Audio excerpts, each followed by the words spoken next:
এই যে 84 সন থেকে আগাম বন্যায় আমাদের কপালে দুর্যোগ আসছে।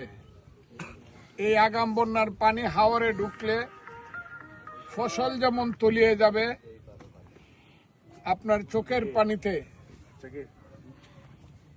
এই আপনার সবকিছু ডুবে যাবে। আগাম বন্যাটা আমাদের জন্য অভিশাপ। আমাদের সরকার এখন আছে রাষ্ট্রের দায়িত্বে, তারেক রহমান সাহেবের সরকার। আমি পানি উন্নয়ন মন্ত্রণালয়কে খুব বিনয়ের সাথে আমি আহ্বান করছি, আপনারা দ্রুত এখানে কিছু স্পেশাল বরাদ্দ করেন। আমরা চেষ্টা করব স্পেশাল বরাদ্দ করে খুব দ্রুত এইখানে বাদ দিয়ে এই লক্ষ লক্ষ মন ধানের জমি রক্ষা করার আমরা চেষ্টা করব। আমি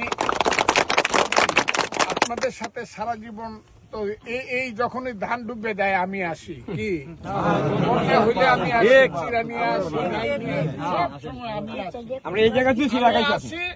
যতক্ষণ পর্যন্ত আপনাদের একটা সুবিধা না হবে আমি শেষ চেষ্টা করব।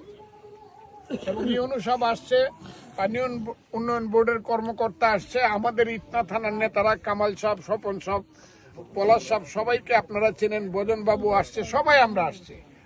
আমরা বিপদের দিনে আপনাদের পাশে। আপনারা ডরায়েন না, নিজেরাও চেষ্টা করেন, আমরা চেষ্টা করতে।